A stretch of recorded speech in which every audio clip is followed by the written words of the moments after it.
देखिए, बिल्कुल ये काफ़ी लोगों को इंतज़ार था इसका कि वफ़ एक्ट जो है अमेंडमेंट बिल आया है जो उसको पेश किया जा रहा है और उम्मीद है कि अच्छा बिल होगा। मुसलमानों के हित में होगा, वफ़ प्रॉपर्टीज़ के हित में होगा, वफ़ के डेवलपमेंट के लिए होगा, ट्रांसपेरेंसी के लिए होगा, वफ़ प्रॉपर्टी को प्रोटेक्ट करने के लिए होगा और उसमें जो करप्शन है उसको ख़त्म करने के लिए होगा। और अभी बहस होगी पार्लियामेंट में, इस पे डिबेट होगी तो उम्मीद है कि अच्छी डिबेट होगी, उसके बाद ये बिल अच्छा आएगा। देखिए, कई तरह के बयान आ रहे हैं बिल को लेकर, कई विरोधी बयान भी हैं। क्या विरोध करना, पक्ष-विपक्ष करना तो ये तो एक डेमोक्रेसी का हिस्सा है। जो कर रहे हैं उनको अधिकार है, करें अगर डेमोक्रेटिक तरीके से करें। लेकिन बस ये कि लोगों को मिसलीड जो किया जा रहा है वो गलत है कि दरगाह छीन जाएगी, ये आपके रिलीजियस इंस्टीट्यूशन छीन जाएँगे, वो गलत है मेरा मानना है। और कुछ लोग ये भी कह रहे हैं कि सरकार की मुदाखलत, उनका इंटरफेरेंस ज़्यादा बढ़ेगा। तो मेरा ज़ाती तौर पे मानना ये, मेरी ओपिनियन तो यही है कि 1954 में जो कॉन्स्टिट्यूशन के तहत एक्ट बना, वक्फ एक्ट, और उसके बाद में समय-समय पे अमेंडमेंट हुआ। तो वक्फ की प्रक्रिया तो शुरू से सरकार के कंट्रोल में रही, ठीक है, ऑटोनोमस बॉडी है। लेकिन इनडायरेक्ट वे में आप मानेंगे तो सरकार ही सब कुछ करती थी। सरकार ही अपने पॉलिटिकल वर्कर को मोबिलाइज़ करके अपॉइंटमेंट देती है स्टेट वक्फ बोर्ड के अंदर।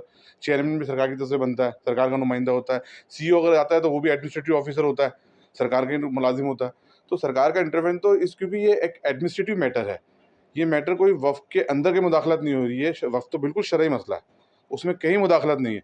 वक्फ की प्रॉपर्टी को मैनेज किया जाए कैसे, उसको रेगुलेट कैसे किया जाए, उसका इंतज़ाम कैसे किया जाए, उसके लिए एक सिस्टम बनाया गया था। उसके तहत वक्फ बोर्ड आया, वक्फ बोर्ड के अलावा सेंट्रल वक्फ काउंसिल आता है, एक मैनेजमेंट बॉडी है, उसमें उसके एक्ट में अमेंडमेंट हो रहा है। देखिए, वक़्त संशोधन बिल की आप शुरू से हिमायत करते आए हैं, तो आपको भी लेकर कई तरह के बयान सामने आ रहे हैं, ओवैसी का हो या जो सांसद हैं। हाँ, इमरान मसूद साहब ने बोला।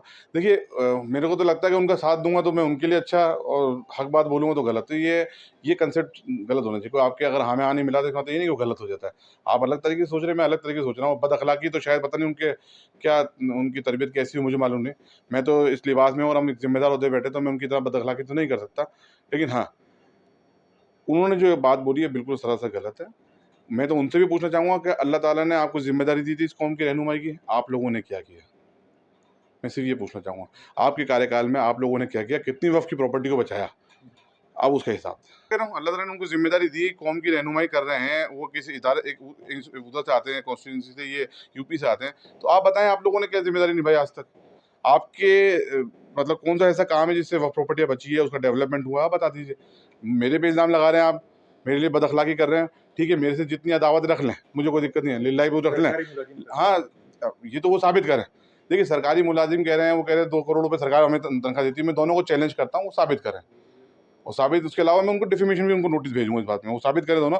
तो मुझे कल उनके ये बयान सुनने का यकीन हो गया कि हाँ, ये बिल्कुल कौम को गुमराह कर रहे हैं। जब मेरे बारे में गुमराह कर रहे हैं कि मैं सरकारी मुलाज़िम हूँ और मेरे को 2 करोड़ तनख्वाह मिलती है सरकार से, तो ज़ाहिर-सी बात है ये वफ़ैट पे भी गुमराह कर रहे हैं आप।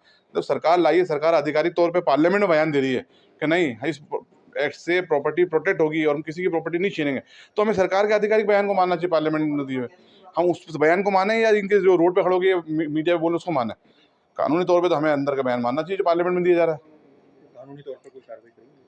बिल्कुल, उन्होंने जो बोला उसके लिए तो मैं उनको बाकायदा एक चैलेंज आपके माध्यम से भी कर रहा हूँ कि साबित करें दोनों, और डेफिमेशन तो भेजूँगा नोटिस को। किसके खिलाफ करेंगे? जिन्होंने ये इमरान मसूद साहब ने बोला और ओवैसी साहब ने बोला, वो हर चीज़ थोड़ी बोल देंगे, अगर एमपी साहब है तो इसका मतलब इसमें कुछ भी कह देंगे वो।